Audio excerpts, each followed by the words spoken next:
Welcome you to Kerala School Tuition YouTube channel. നമ്മൾ discuss ചെയ്തുകൊണ്ടിരുന്നത് class 7 basic science, അതിൻ്റെ chapter 4 ആണ് through elementary canal.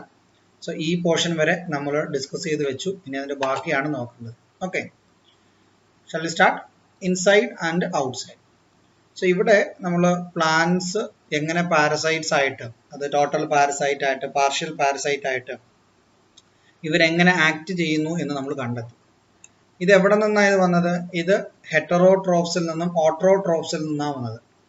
Green plants generally autotrophs ആണ്, കാരണം അവരുടെ ഫുഡ് സ്വയം പ്രൊഡ്യൂസ് ചെയ്യുന്നു by the process of photosynthesis. Okay, but there are heterotrophic plants. For example, parasites are heterotrophs.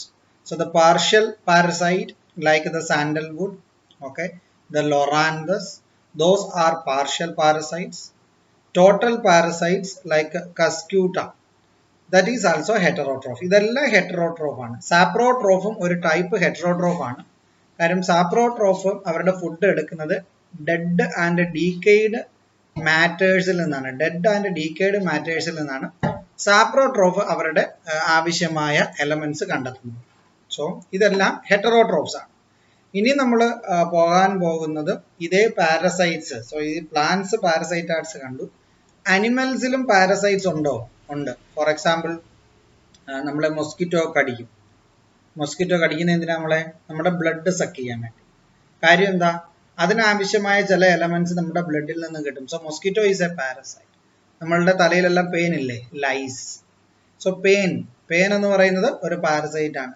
So bed Bugs ഒക്കെ നിങ്ങൾ കണ്ടു കാണും പലപ്പോഴും. നമ്മുടെ ബ്ലഡിലുള്ള ചെള്ള് നമ്മളോട് കറക്റ്റായിട്ട് ഉണക്കാതെയൊക്കെ നനവോട് കൂടിയൊക്കെ ബെഡ് കീപ്പ് ചെയ്ത് കഴിഞ്ഞാൽ ബെഡ് ബഗ്സ് ഉണ്ടാവും. ഈ ബെഡ് ബഗ്സും ഒരു പാരസൈറ്റ് ആണ്. അത് നമ്മുടെ ബ്ലഡ് നമ്മുടെ ശരീരത്തിൽ നിന്ന് കടിച്ചു കുടിക്കും. So these all are parasites. So inside and outside there are parasites among animals too. Which are they? These all are examples of that. Worms, പല ടൈപ്പുള്ള വിരകൾ നിങ്ങൾ കേട്ടിട്ടില്ലേ? കൊച്ചു കുട്ടികൾക്കൊക്കെ വിരയ്ക്ക് മരുന്ന് കൊടുക്കുന്ന എന്തിനാ? ഈ വിരയൊക്കെ ചത്തുപോകാൻ. സോ വിര എന്ന് പറയുന്നത്, worms എന്ന് പറയുന്നത് ഇറ്റ്സ് എ പാരസൈറ്റ്. ലൗസ് ഇത് പേനാണ്. സോ തലയിലുള്ള പെയിൻ, yes, that is also a parasite. Flea ഇതെന്ന് പറയുന്നത് ചെള്ളാണ്, അല്ലെങ്കിൽ ബഡ് ബഗ് എന്നൊക്കെ പറയുന്ന ബഗ് ആണ് ഈ ഫ്ലീ എന്ന് പറയുന്നത്. So louse, worms, flea, these all are parasite. But there is a difference. In the case of louse and flea, these are outside parasite, है ना, external parasite.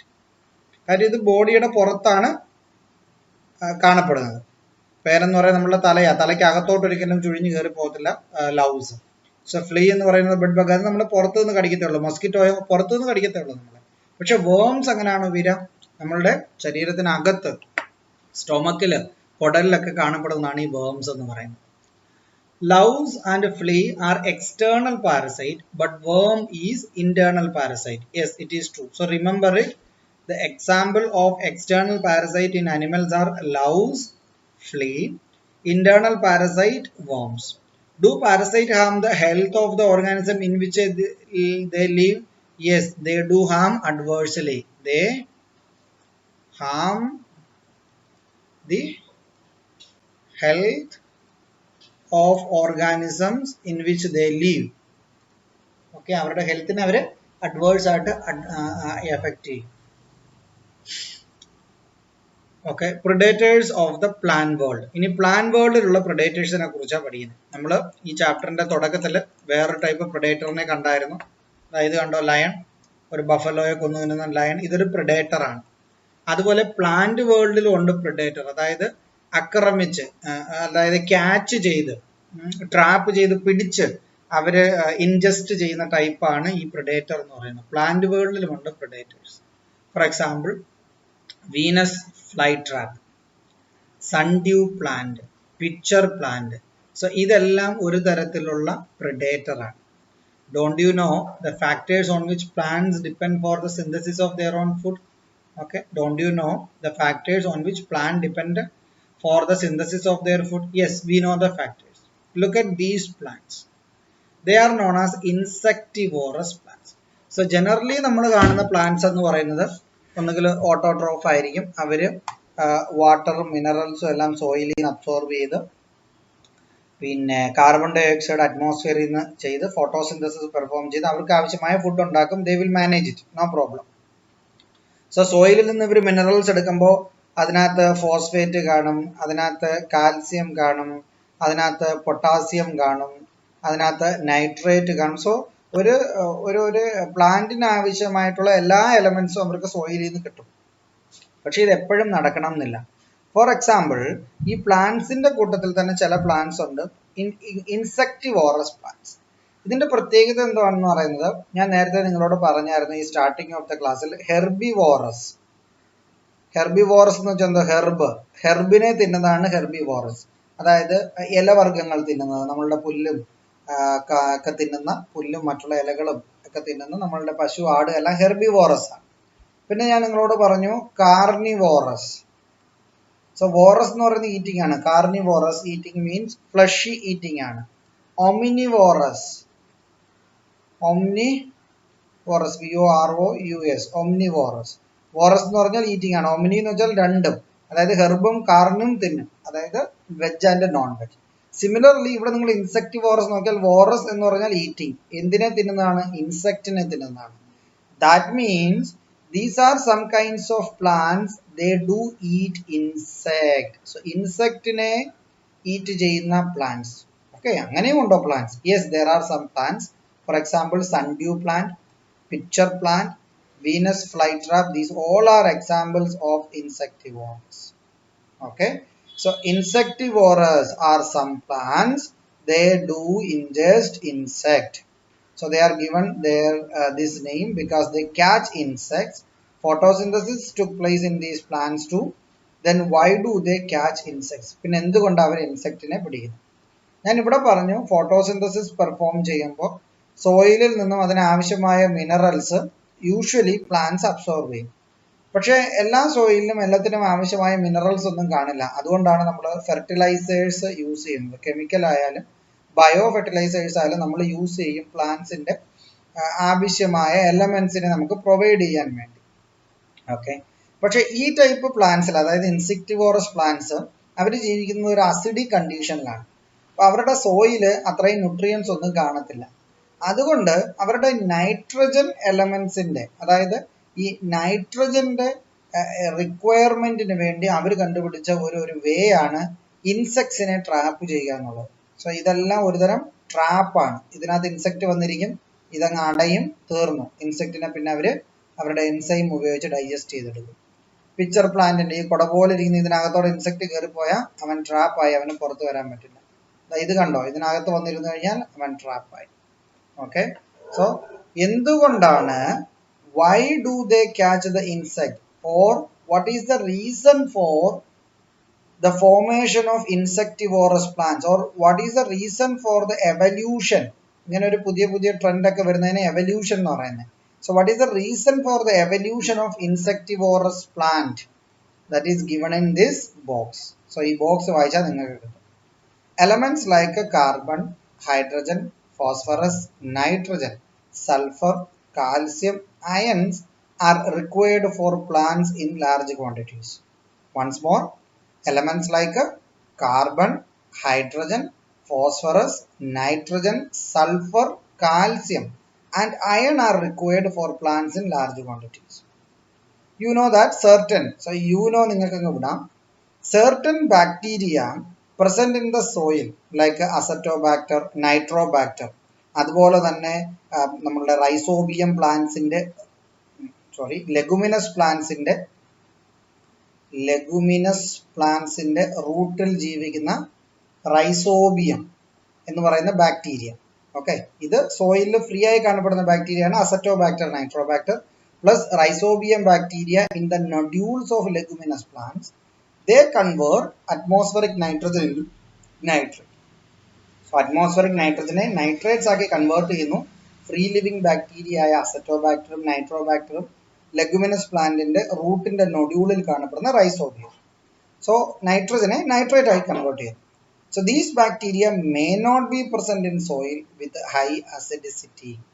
So high acidity ഉള്ള സോയിൽസിലൊന്നും ഈ ഒരു bacteria free ആയിട്ട് കാണപ്പെടത്തില്ല. അതുകൊണ്ട് തന്നെ ഈ nitrogen fixation ഒന്നും ആ സോയിലിൽ നടക്കില്ല. ആ സോയിലിൽ നൈട്രജൻ ഫിക്സേഷൻ നടന്നില്ലെങ്കിൽ എന്തോ പ്രശ്നം? ഇപ്പൊ ഈ ഫോട്ടോസിന്തസിസ് സമയത്ത് മിനറൽസിനെ അബ്സോർബ് ചെയ്യത്തില്ലേ, അതിന്റെ കൂട്ടത്തിൽ അതിന് നൈട്രേറ്റ്സിനെ കിട്ടില്ല. So the plants which grow in such soil do not get nitrogen. So they won't get adequate nitrogen from the soil since there are no nitrates available. It is to overcome this situation that such plants acquire the ability to catch insects. They obtain the required nitrogen through digestion of the body of the insects. So insects in the body digest ചെയ്യുമ്പോൾ കാര്യം നമുക്കറിയാം, ഏതൊരു ഓർഗാനിസത്തിന്റെ body എടുത്താലും അതിനകത്ത് nitrogen എന്ന് പറയുന്നത് വളരെ important ആണ്. അതിന്റെ basic building blocks of an organisms body is nitrogen. So ഈ ഇൻസെക്ട്സിനെ ക്യാച്ച് ചെയ്തിട്ട് അവന്മാരെ ഡൈജസ്റ്റ് ചെയ്യുമ്പോൾ അതിന് നൈട്രജൻ ഫ്രീ ആയിട്ട് കിട്ടും. ആ നൈട്രജനെ ആ പ്ലാന്റിന്റെ പർപ്പസിന് വേണ്ടി യൂസ് ചെയ്യും. ഓക്കെ, സോ സിമ്പിൾ ആയിട്ട് ചോദിച്ചാൽ why there is insectivorous plants? Because these plants require nitrogen for their body building or that require nitrogen for their survival. So ഒറ്റ സെന്റൻസിൽ നിങ്ങൾക്ക് ആൻസർ പറയണമെങ്കിൽ why there is insectivorous plants or why do they catch insects? Because these plants require nitrogen for their survival. Okay, they meet their nitrogen requirement by digestion of the body of these caught insects. Clear? So ഇത് വളരെ clear ആയിട്ട് ഓർത്തിരിക്കേണ്ടതാണ്, higher ക്ലാസ്സിലും ആവശ്യമാണ്. ഈ Venus fly trap, sundew plants, pitcher plants, these all are examples of parasitic plants. Sorry, parasitic plants അല്ല, predator plants. Okay, food in humans. ഇനി തൊട്ട് നമ്മൾ ഹ്യൂമൻസിന്റെ കാര്യമാണ് പഠിക്കാൻ പോകുന്നത്. എലിമെന്ററി കനാലിൽ ഹ്യൂമൻസിന്റെ പാർട്ടാണ് ഇനി നമ്മൾ ശ്രദ്ധിക്കാൻ പോകുന്നത്. The energy required for life activities is obtained from food. Yes, let us examine the changes that food undergoes within our body. നമ്മൾ വായിലൂടെ കഴിക്കുന്ന ഫുഡ് താഴെ എത്തുമ്പോൾ എന്തൊക്കെ ചേഞ്ച് ആണ് നടക്കാൻ പോകുന്നതെന്നാണ് നമ്മൾ ഇനി ഈ ചാപ്റ്ററിൽ പഠിക്കാൻ പോകുന്നത്. Food first reaches the mouth. Yes, it is. There is no doubt in that. Food first reaches the mouth. നമ്മൾ ഈ ചാപ്റ്ററിന്റെ തുടക്കത്തില്ല, ഞാൻ നിങ്ങൾക്ക് ഇങ്ങനെ ഒരു പിക്ചർ കാണിച്ചാൽ, എലിമെന്ററി കനാൽ എന്ന് പറയുന്നത് ഇവിടെ തുടങ്ങി ഇവിടെ ഏനസിൽ എൻഡ് ചെയ്യുന്ന സാധനമാണ് ഈ എലിമെന്ററി കനാൽ എന്ന് പറയുന്നത്. സോ ഫുഡ് ആദ്യം വരുന്ന എവിടെ? മൗസ്. അവസാനം വരുന്ന എവിടെ? ഏനസ്. മനസ്സിലാവുന്നോ? സോ ഇതിനിടയ്ക്ക് എന്തെല്ലാം പ്രോസസ്സ് നടക്കുന്നു, അതാണ് ഒരു എലിമെന്ററി കനാലിൽ നടക്കുന്ന പ്രോസസ്സ് എന്ന് പറയുന്നത്. സോ ഫുഡ് ആദ്യം വരുന്ന എവിടെ? മൗത്തിൽ. Doesn't it? Yes. What changes does the food undergo inside the mouth? ഫുഡിന് എന്ത് ചേഞ്ച് സംഭവിക്കുന്നു എന്നാണ് ചോദിക്കുന്നത്. What role do lips, teeth, tongue play in this? Observe the change on your own while having food and write down the observation. Observation എഴുതാനാണ് പറഞ്ഞിരിക്കുന്നത്. Okay, so what happens to the food in the mouth? എന്തോ സംഭവിക്കുന്നത്? ഫുഡിൽ നമ്മൾ food shadow ചെയ്ത് കഴിഞ്ഞാൽ ഈ lips അങ്ങ് ക്ലോസ് ആവും. ലിപ്സ് ക്ലോസ് ആകുമ്പോൾ പിന്നെ ഫുഡ് അകത്തുനിന്ന് പുറത്തോട്ട് പോകില്ല. മീൻസ് ഫുഡ് കംപ്ലീറ്റ്ലി ക്ലോസ്ഡ് ആയിട്ടുള്ള ഒരു ബോക്സിനകത്താകും മാറും. അതാണ് മൗത്ത്. നമ്മൾ മില്ലിലൊക്കെ നിങ്ങൾ പോയിട്ടില്ലേ? മില്ലിൽ അരി പൊടിപ്പിക്കാൻ, മുളക് പൊടിപ്പിക്കാൻ, മല്ലി പൊടിപ്പിക്കാനൊക്കെ മില്ലിൽ നിങ്ങൾ പോയിട്ടുണ്ടായിരിക്കും. അപ്പൊ അതുപോലെ ആ മില്ലില് മെഷീനിൽ ഉള്ള ചക്രങ്ങൾ പോലെയാണ് നമ്മളുടെ പല്ലുകൾ. സോ നമ്മളുടെ പല്ല് ഈ ഫുഡിനെ അങ്ങ് ക്രഷ് ചെയ്യും. ഓക്കെ, ക്രഷ് ചെയ്ത് ഇതിനെ സ്മോൾ പാർട്ടിക്കിൾസ് ആക്കി മാറ്റും. ഫോർ എക്സാമ്പിൾ, നിങ്ങൾ ഒരു കപ്പലണ്ടി എടുത്ത് വിഴുങ്ങുമല്ല, വായിലിടുക. എന്നിട്ട് അതിനെ ചവച്ച് കഴിഞ്ഞാൽ അവസാനം എന്തോ അത് ക്രഷ് ചെയ്ത് നിങ്ങൾ അതിനെ പൗഡറാക്കി ഉമിനീര്, നമ്മളുടെ വായിക്കകത്ത് നമുക്ക് സലൈവയുണ്ട്. സലൈവയുടെ മലയാളമാണ് ഉമിനീര്, തുപ്പൽ എന്ന് പറയും. ഈ സലൈവയും കൂടെ ചേർത്ത് കുഴച്ച് പേസ്റ്റ് രൂപത്തിലാക്കി നമ്മളുടെ വായിൽ. മനസ്സിലാവുന്നു? ഈ സലൈവ പ്രൊഡ്യൂസ് ചെയ്യുന്നത് നമ്മളുടെ മൗത്തിനകത്തുള്ള പല പോർഷനാണ്. അതിനകത്ത് ടങ്ങിനും ഒരു പാർട്ട് ഉണ്ട്. ഓക്കെ, ഈ സലൈവയ്ക്കകത്ത് ഒരു പ്രത്യേക തരത്തിലുള്ള എൻസൈം ഉണ്ട്. എൻസൈം എന്ന് പറയുന്ന ഒരു കെമിക്കലാണ്. അതും മിക്സ് ആവും ഈ ഫുഡിനകത്ത്. സോ ഈ ഫുഡിന് ഇങ്ങനെയുള്ള എല്ലാ ചേഞ്ചസും മൗത്തിൽ വെച്ച് നടക്കും. ഒന്ന് ഫിസിക്കൽ ചേഞ്ച് നടക്കും. എന്തുപറ്റും? സ്മോൾ ഫ്രാഗ്മെന്റ്സ് ആയിട്ട് ക്രഷ് ചെയ്യപ്പെടും. Crushed into small fragments and mix with saliva, make it in the paste form. ശരിയല്ലേ? നിങ്ങൾ ഒരു കപ്പലണ്ടി ഗ്രൗണ്ട് നട്ട് എടുത്ത് വായിലിട്ടിട്ട് ചവച്ചട്ടെ, ഒന്ന് തുപ്പി നോക്കണം. കറക്റ്റ് പേസ്റ്റ് രൂപത്തിലായിരിക്കും അതുണ്ടായിരിക്കുന്നത്.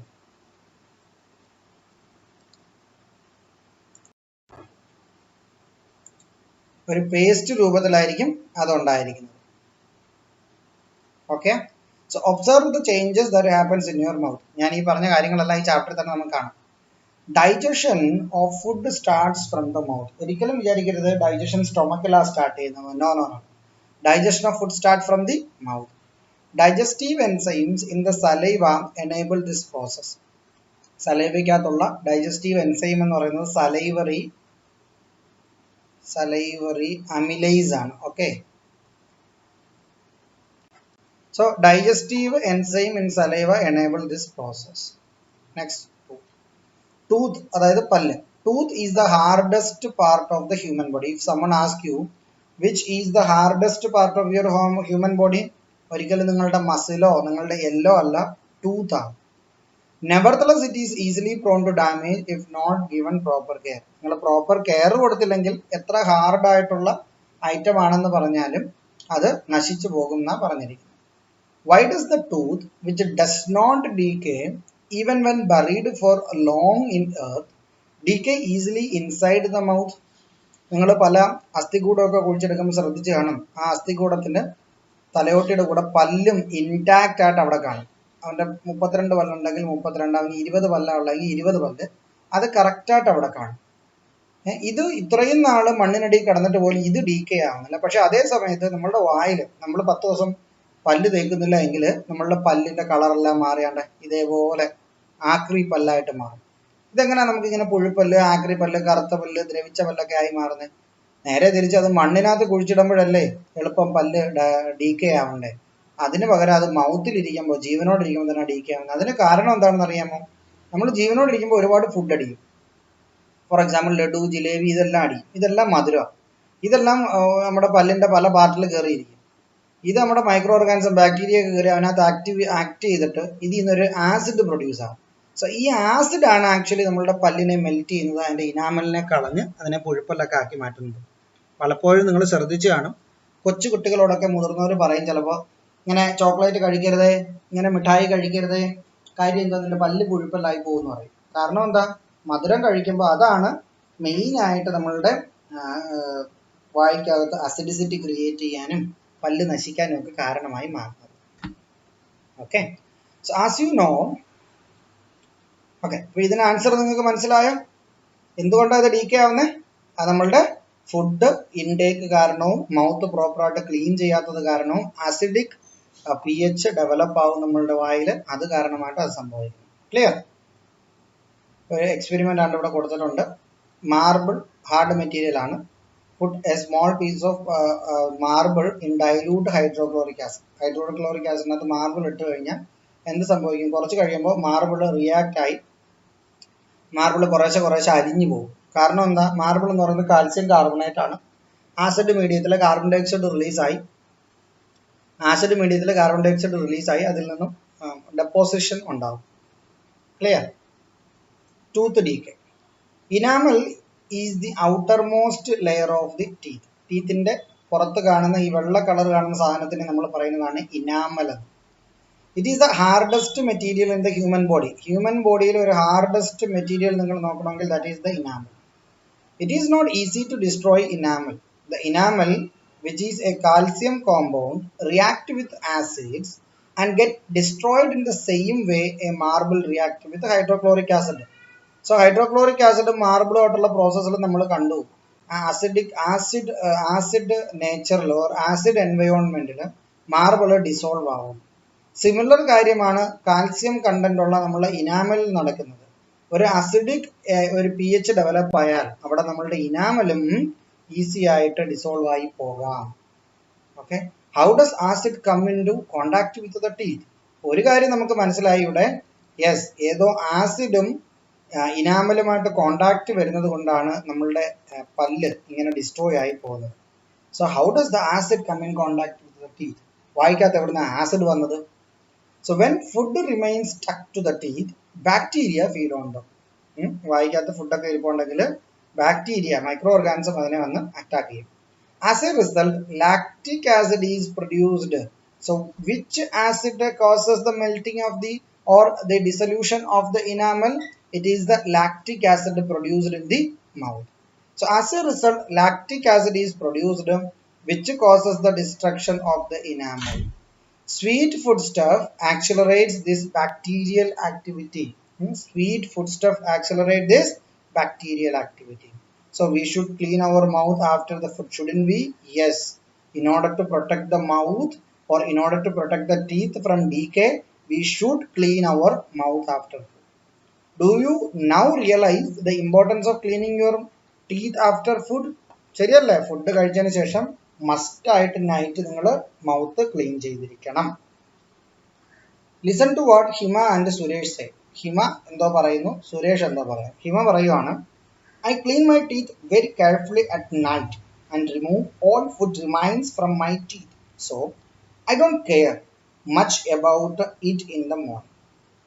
ഹിമ പറയുകയാണ്, ഈ പെമ്പിളാരെല്ലാം ഇങ്ങനെ അല്ലെങ്കിൽ വലിയ വലിയ പ്രിൻസിപ്പിൾസ് ഒക്കെ ആയിരിക്കും അടിച്ചു വിടുന്നത്. പ്രത്യേകിച്ച് കഥയൊന്നും കാണത്തില്ല, വലിയ ജാടയും പരിപാടിയൊക്കെ ആയിരിക്കും. അതേ പരിപാടിയാണ് ഇവിടെ ഹിമയും പറയും. ഹിമ പറയുന്നത് രാത്രിയിൽ മൈക്രോസ്കോപ്പ് ഒക്കെ എടുത്ത് വെച്ച് എൻ്റെ പല്ല് നോക്കി, പല്ലിൻ്റെ എവിടെയെങ്കിലും ഫുഡ് ഇരിക്കുന്നുണ്ടോ, ചിക്കൻ കഴിച്ചതിൻ്റെ പീസ് എവിടെയെങ്കിലും ഇരിക്കുന്നുണ്ടോ, KFCയോ മക്ഡൊണാൾഡ് കഴിച്ചതിൻ്റെ എന്തെങ്കിലും ഇരിക്കുന്നുണ്ടോ എന്നൊക്കെ നോക്കിയിട്ട് പുള്ളിക്കാരി രാത്രി ക്ലീൻ ചെയ്യും.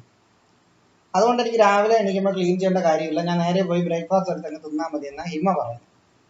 നേരെ തിരിച്ച് നമ്മുടെ സുരേഷാണ് എന്താ പറയുന്നത്, I clean my teeth carefully every morning. എല്ലാ ദിവസവും രാവിലെ എണീറ്റിട്ട് ഞാൻ എൻ്റെ പല്ല് ക്ലീൻ ചെയ്യും.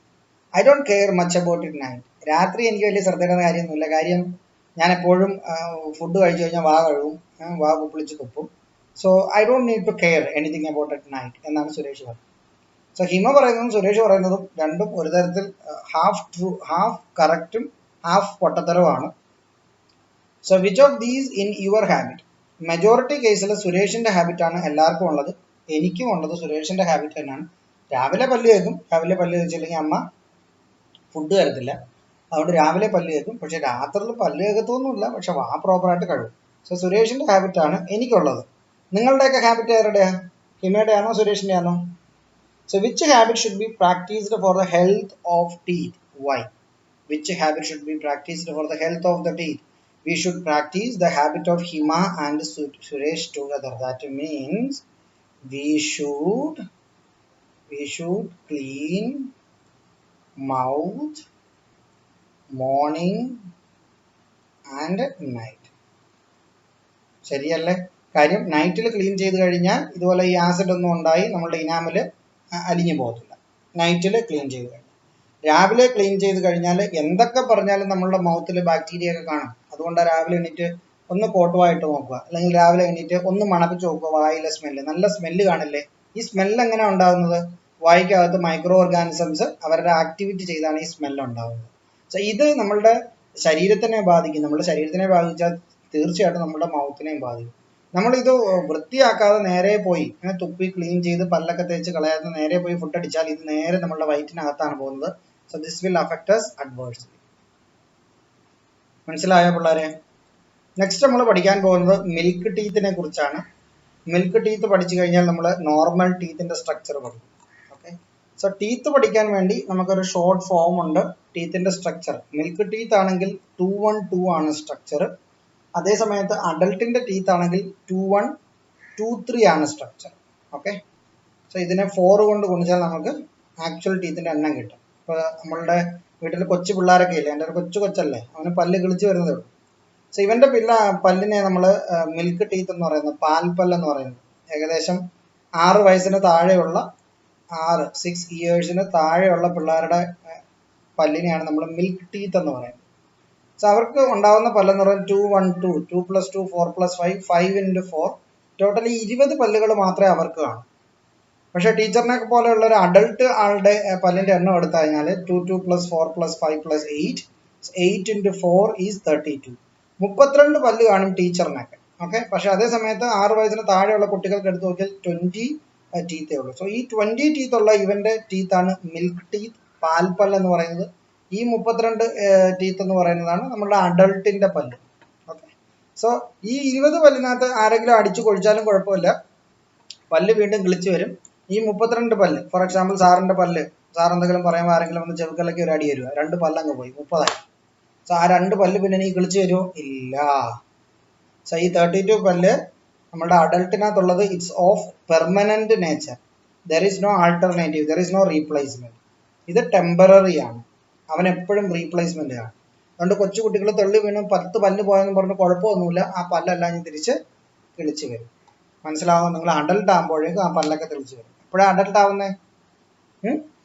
അഡൾട്ട് ആവുന്നത് എപ്പോഴാണ്? പ്രായമാകുമ്പോൾ അഡൾട്ട് ആവും. ഓക്കെ.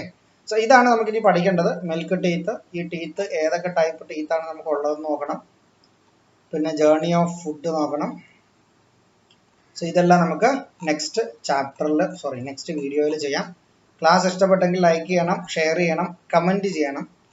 സബ്സ്ക്രൈബേഴ്സിൻ്റെ എണ്ണം നമുക്ക് കൂട്ടണം. Okay, thank you, by.